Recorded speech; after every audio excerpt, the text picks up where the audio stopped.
Hello అండి. విజయనగర సామ్రాజ్య రాజధాని హంపి చూడాలి అనుకుంటున్నారా? అయితే ఒకసారి ఈ వీడియో చూసి వెళ్ళండి. హంపి కర్ణాటక రాష్ట్రంలోని విజయనగరం జిల్లాలో ఉందండి.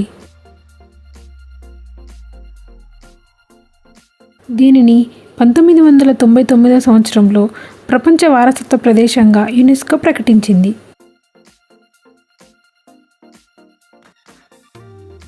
ఇది శ్రీకృష్ణదేవరాయలు పాలించిన విజయనగర సామ్రాజ్య రాజధాని. ఇక్కడ నుంచి అన్ని వ్యవహారాలు ఇక్కడే జరిగేవి.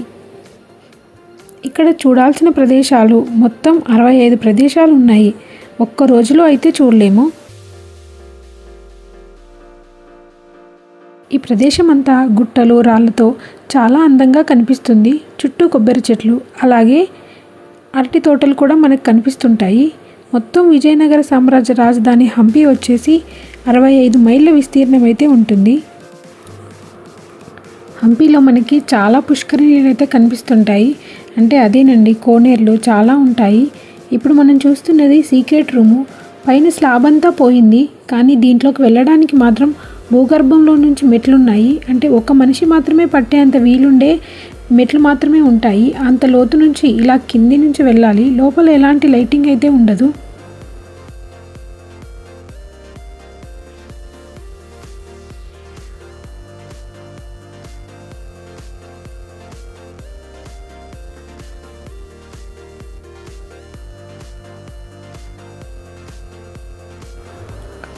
మనకు కనిపించేవి రాయితో చేసిన డోర్లు అనమాట.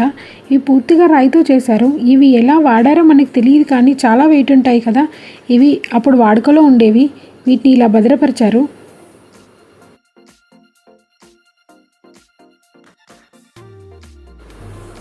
హంపిలో ఒక ప్లేస్ నుంచి ఇంకో ప్లేస్కి వెళ్ళడానికి అయితే నడిచి వెళ్ళడం అయితే కుదరదు. అక్కడ లోకల్ ట్యాక్సీలు ఇంకా ఆటోలు మనకైతే కనిపిస్తాయి. అక్కడ అవి మాట్లాడుకొని వెళ్ళొచ్చు. రోజుకి 1500 నుంచి 2500 వరకు అవి ఛార్జ్ చేస్తాయి. హంపిలో మనం ఏ ప్రదేశం చూసినా, ఎక్కడికి వెళ్ళినా శిథిలావస్థకు చేరుకున్న మండపాలు, గోపురాలు అయితే మనకు కనబడుతున్నాయి.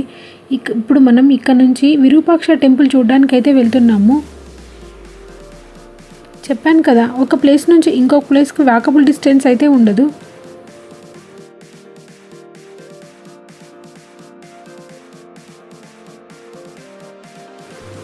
ఇది కర్ణాటక రాష్ట్రంలో ఉందని చెప్పాను కదా. ఇది బెంగళూరు నుంచి 360 కిలోమీటర్ల దూరంలో ఉంటుంది. మనం ఎక్కడి నుంచి అయినా సరే బళ్ళారి వచ్చి అక్కడి నుంచి మనం ఈ హంపి చూడడానికి అయితే రావచ్చు. మేము హైదరాబాద్ నుంచి వెళ్ళాం కాబట్టి, ఓన్ వెహికల్లో వెళ్ళాం కాబట్టి, అది మహబూబ్ నగర్, తర్వాత రాయచూరు, ఆ తర్వాత బళ్ళారి మీదుగా మేమైతే హంపి వచ్చాము. ఆ రోడ్డు అయితే బాగానే ఉందండి. ఒకవేళ ఎవరైనా కర్నూలు మీద నుంచి రావాలనుకుంటే ఆ రోడ్డు అయితే అవాయిడ్ చేయండి. ఆ రోడ్డు అంతగా బాగాలేదు.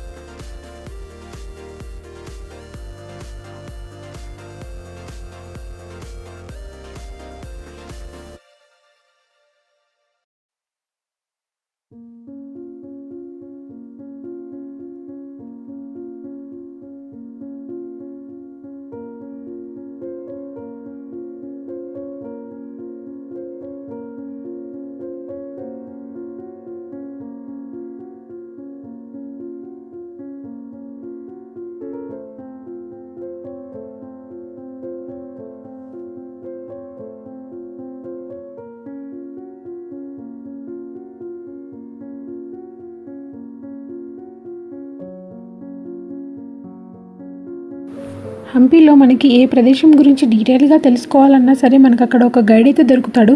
200 రూపీస్ నుంచి 500 రూపీస్ అలా పే చేస్తే సరిపోతుంది. మనం విరూపాక్ష టెంపుల్కి అయితే వచ్చాము. ఇదేనండి, రత్నాలు రాసులుగా పోసి శ్రీకృష్ణదేవరాయల కాలంలో అమ్మేవాళ్ళు అని చరిత్ర చెప్తుంది కదా. ఆ ప్లేస్ అయితే ఇదే. మనకు ఎదురుగా కనిపించేది విరూపాక్ష టెంపుల్లోని ఎదురుగా ఉన్న అతిపెద్ద గోపురం. దీని తర్వాత ఇంకో చిన్న గోపురం కూడా ఉంటుంది. అయితే మొత్తం ఈ గుడికి 3 గోపురాలు ఉంటాయి. మామూలుగా ఏ గుడిలోనైనా ఒక గోపురం దాటిన తర్వాత లోపలికి వెళ్తాం, కానీ ఈ టెంపుల్లో అలా కాదు. మొదటి గోపురం దాటిన తర్వాత మనకి ఇంకో చిన్న గోపురం కనబడుతుంది. అది దాటి లోపలికి వెళ్తే విశాలమైన టెంపుల్ ఒకటి మనకి కనబడుతుంది. హంపీలోని ఈ ఒక్క దేవాలయంలో మాత్రమే దేవుడు మనకి కనిపిస్తాడు. కొన్ని వేల సంవత్సరాల నుంచి ఇక్కడ పూజలు జరుగుతూనే ఉన్నాయి. అయితే ఈ టెంపుల్కి సెల్లార్ కూడా ఉందని, తుంగభద్ర నది ఒక పాయలాగా విడిపోయి ఈ గుడి కింద ప్రవహిస్తూ ఉంటుందని చెప్తున్నారు. అయితే మనకి కనిపించే గోపురం మాత్రం శ్రీకృష్ణదేవరాయలు కట్టించింది. మనం ఇంతకుముందు చూసిన అతిపెద్ద గోపురం ఉంది కదా, అది ఎవరు కట్టించారు అనే విషయాలు మాత్రం ఎక్కడా లేవు. ఇది విరూపాక్ష టెంపుల్లో ఉన్న లక్ష్మి అనే ఏనుగు.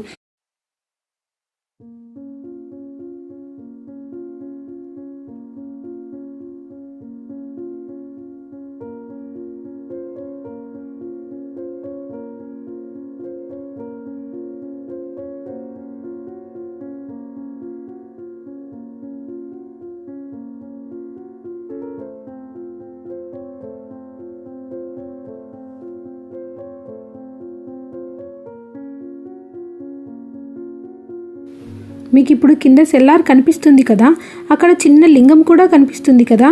ఇది చాలదా కింద సెల్లార్ ఉందని మనం తెలుసుకోవడానికి?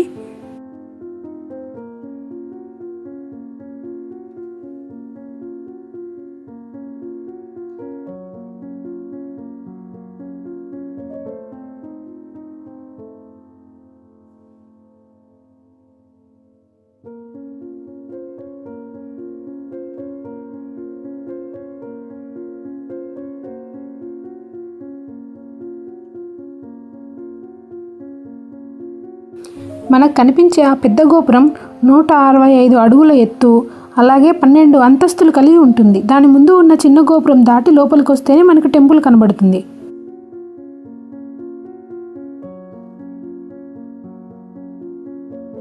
ఈ టెంపుల్లో దర్శనం చేసుకొని బయటికి వెళ్ళిన తర్వాత పక్కన మనకు పెద్ద కోనేరు, అలాగే పక్కనే ఉన్న చిన్న చిన్న దేవాలయాలు కనిపిస్తాయి.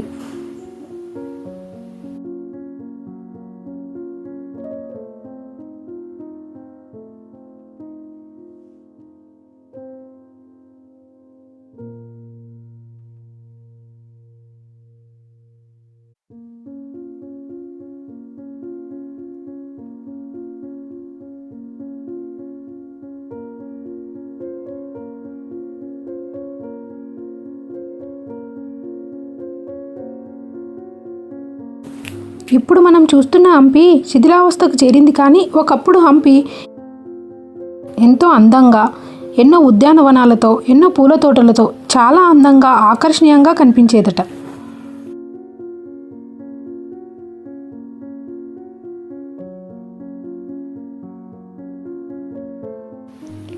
ఇప్పుడు మనం విరూపాక్ష టెంపుల్ నుంచి విఠల్ టెంపుల్ చూడడానికైతే వెళ్తున్నాం. చూసారా, మధ్యలో అన్ని కొండలు, మధ్యలో అక్కడక్కడ మండపాలు అన్నీ విరిగిపోయి శిథిలావస్థకు చేరి ఉన్నాయి. మధ్యలో అయితే చాలా కోనేరులు ఉన్నాయి. ఇది భీముని సింహద్వారము. ఇది దాటి లోపలికి వెళ్తేనే మనకి అది విఠల్ టెంపుల్ కనబడుతుంది. ఈ టెంపుల్కి వెళ్ళాలంటే మనం ఓన్ వెహికల్లో వెళ్ళినా లేదా వెహికల్ మాట్లాడుకొని వెళ్ళినా ఆ టెంపుల్కి ఒక 2 కిలోమీటర్స్ దూరంలో ఆగాల్సి ఉంటుంది. అక్కడ నుంచి మనకి బ్యాటరీ వెహికల్స్ లోపలికి తీసుకువెళ్తారు. పోవడానికి రావడానికి కలిపి మొత్తం 20 రూపీస్ పే చేస్తే సరిపోతుంది. వాళ్ళే తీసుకొస్తారు.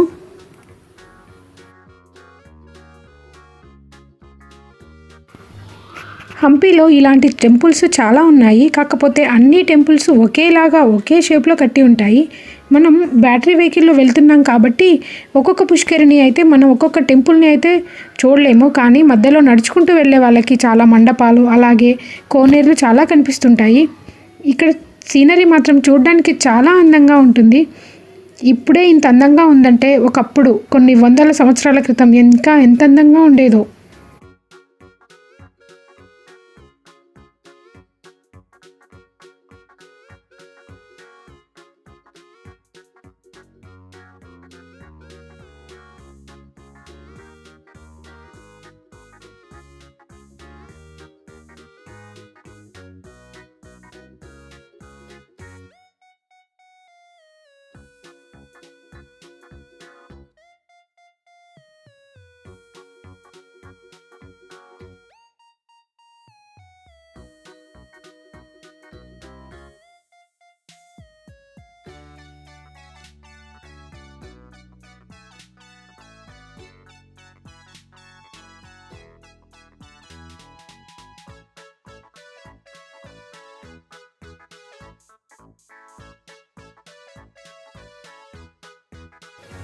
ఇప్పుడు మనం చూస్తున్నది విఠల్ టెంపుల్. దాని ముందు చాలా దుకాణాలు అయితే ఉన్నాయి.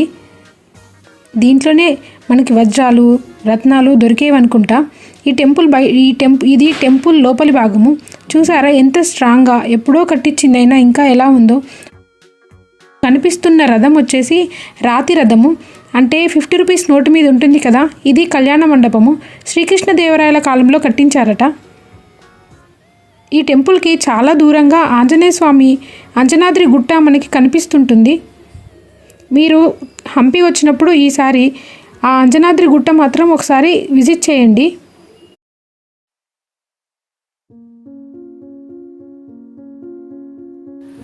ఈ టెంపుల్లో ఉన్న విశేషము ఈ రాతి రథము. ఈ రథము షోపీస్ మాత్రమే, ఎక్కడికి కదలదు. అంటే పూర్తిగా రాయితో చేసింది. ఇంకా ఈ టెంపుల్లో ఉన్న విశేషం ఏమిటంటే మ్యూజికల్ పిల్లర్స్ అనమాట. ఆ పిల్లర్ని ఒక్కొక్క పిల్లర్ ఒక్కొక్క సౌండ్ వస్తుంది దాన్ని టచ్ చేస్తే. కాకపోతే అదంతా కన్స్ట్రక్షన్లో ఉంది. ఇప్పుడు మొత్తం కూలిపోతుంది కదా, ఎవరిని లోపలికి రానివ్వట్లేరు, ఎవరిని చూడనివ్వట్లేరు. కాకపోతే మనం లోపల టెంపుల్కి అయితే వెళ్ళొచ్చు, అంటే గర్భగుడిలోకి. దేవుడు లేడు కానీ లోపలికైతే వెళ్ళి మనం చూసి రావచ్చు.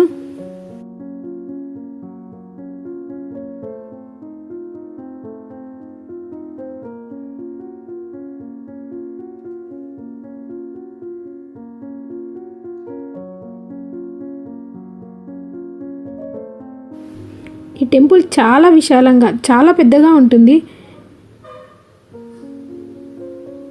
పూర్తిగా నడిచి చూడడానికి వీలవనంత చాలా పెద్దగా, చాలా అందంగా ఉంటుంది. మాటల్లో చెప్పలేని, పదాలు రాని అతి సుందరమైన హంపీనైతే నేను చూశాను. మీరు కూడా ఈసారి హంపి వెళ్ళి బాగా ఎంజాయ్ చేస్తారు. చూసి చాలా ఆశ్చర్యపోతారు కూడా. అంత అందమైన హంపి మన దేశంలో ఉన్నందుకు మనం చాలా గర్వపడాలి.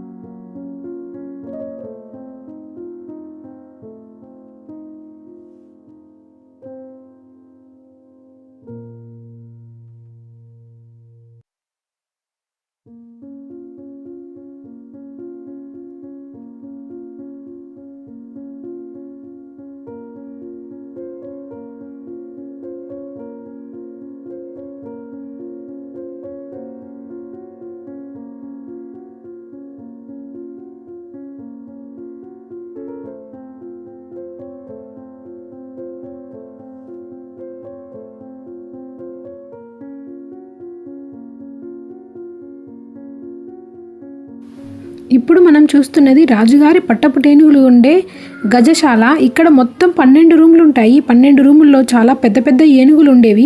దాని పక్కనే అవి చూసుకోవడానికి కాపలాదారులు ఉండేవాళ్ళు. వాళ్ళకు కూడా ఒక బిల్డింగ్ ఉంది. ఇంకా ఇక్కడ క్వీన్ బాత్ ఒకటి, అలాగే శ్రీకృష్ణ టెంపుల్ ఇక్కడే ఉన్నాయి. మీరు వెళ్ళినప్పుడు ఖచ్చితంగా విజిట్ చేయండి. హంపీలోని నవబృందావని అనే ఏరియాలో శ్రీకృష్ణదేవరాయలు సమాధి అయితే ఉంటుంది. అక్కడ అతి ముఖ్యమైన వాళ్ళ సమాధులు ఉన్నాయి. ఇప్పుడు మనం చూస్తున్నది లోటస్ మహల్. మీరు ఒకవేళ అక్కడికి వెళ్ళినప్పుడు శ్రీకృష్ణదేవరాయల సమాధి చూడాలనుకుంటే పని అనే ఏరియాకి వెళ్ళి చూడొచ్చు. నేను ఈ వీడియోలో పూర్తిగా మొత్తం హంపీని అయితే చూడలేకపోయాను. మీరు వెళ్ళినప్పుడు మొత్తం పూర్తిగా హంపీని ఒక 3 days అయితే పడుతుంది మొత్తం చూడడానికి. చూసి ఆనందిస్తారనుకుంటున్నాను. మీకు ఈ వీడియో నచ్చితే ఒక లైక్ చేయండి, సబ్స్క్రైబ్ చేసుకొని సపోర్ట్ చేస్తారని అనుకుంటున్నాను. Thanks for watching. Thank you.